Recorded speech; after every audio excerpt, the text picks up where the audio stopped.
Today, Corsair announces two new entries into their wireless headset lineup at the entry-level side of the scale. We've got the HS65 wireless at $119.99 US and its little brother, the HS55 wireless at $99.99. Both compatible with PlayStation, Mac, and PC. These come in an interesting place in Corsair's wireless headset vertical. That price point from $99 to $120 is pretty confusing right there, and I don't think the addition of these two new models is going to help that any. The HS65 does a lot of things right that I didn't really like on the HS80 that we looked at recently, but there are a few pretty important details here that may be deal breakers for you. This is their latest frame design, and they did a lot right here versus that HS80. First off, this thing is super light at 280 grams on my scale. That's nearly 100 grams lighter than both the HS80 and my daily, the Arctis Nova 7 at 366 grams. Now what that means, if you equate weight with quality, is that the HS65 feels cheaper in hand overall. But what that also means is this thing disappears on the head. Like you forget you're wearing it, and that is one of the biggest things I look for in any audio product that I'm using for gaming. If it can't go at least a couple hour sessions before getting uncomfortable, it's not going to cut it. And it's not just the weight. The frame is more of a traditional design where you've got an aluminum headband, some soft cushioning underneath with adjustments on either side versus the elastic band setup from the HS80. That means this thing can accommodate much larger head sizes, and it does that without any clamping force at all. Earpads here are large ovals, they taper in and they're plenty deep. They allow for much more interior room than the HS80. These are leather red on the exterior and like a soft touch faux suede on the inside,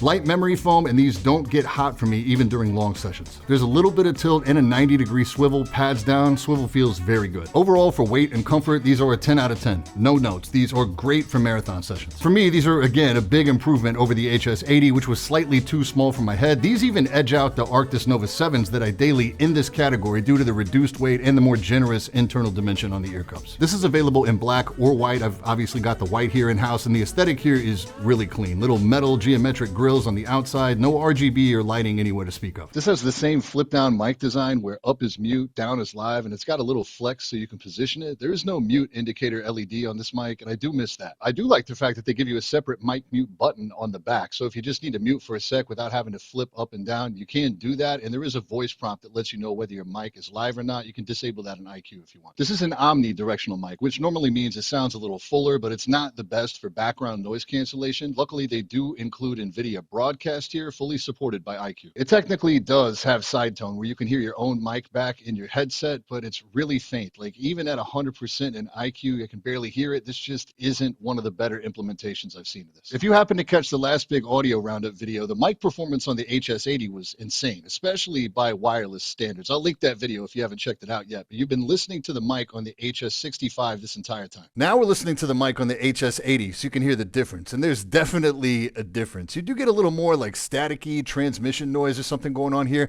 but the clarity and the tone on this, the HS65 just cannot stack up to this mic. I assume they were using the same mics.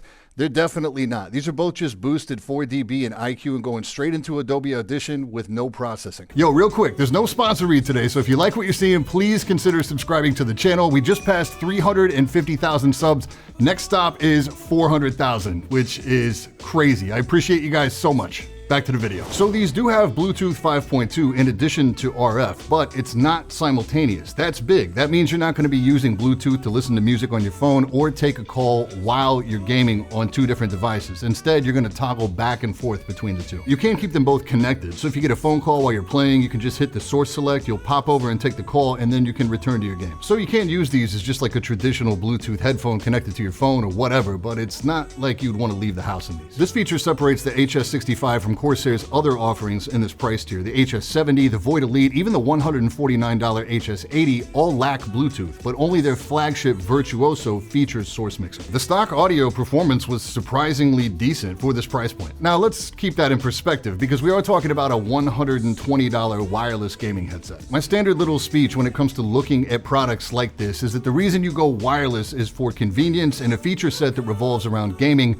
and chat. For pure audio performance, wireless is not going to compete with even an entry-level DAC amp and IEM. That said, these have pretty capable 50mm drivers in here. The stock tuning is a little dark overall. It's bass forward. They've got great bass extension, but this is the tuning that I like most for rap and EDM. It opens up that top end and you don't really have to push the bass as much. Not to beat a dead horse here, but these sound better than the HS80 to me. They've got a tech called Sound ID and iQ. It customizes the audio to your taste if you're not really versed at how to set up an EQ. They have a few different demo tracks from different genres, so you pick what you listen to most often, and then it's kind of like an eye exam where you pick A or B or no difference for every point as they walk you through it, and then at the end, you've got a custom EQ. Their marketing says that 82% of people prefer the Sound ID custom EQ over the stock EQ. I am in the 18% of people that do not, but your mileage may vary. The other issue here is that if you use multiple custom EQs for gaming, music, movies, etc., you have to turn this Sound ID off to access those again anyway. These do have Dolby Audio for simulated 7.1 support. It's the usual. It makes the sound field wider, it sounds more artificial. Using these surround sound algos for audio that's not specifically processed for these modes is super forgettable to me, but that's subjective, so play around with it and use whatever mode you like. No issues here at all with directional audio. I do like the FPS preset specifically for competitive because it pulls that bass out of the way. Soundstage is pretty narrow on these without that Dolby surround, but I still prefer the standard experience over that. Overall, there is plenty of volume overhead here, like more than you would ever need, and the range on these is crazy. They rate it at 50 feet. Can confirm I can leave the studio and walk down the hallway in my building a good distance before these start to break up at all. One absent feature here is Chat Mix, where you have a different driver for your game than you do for something like Discord, so you can just adjust the volume between your chat and your game on the fly.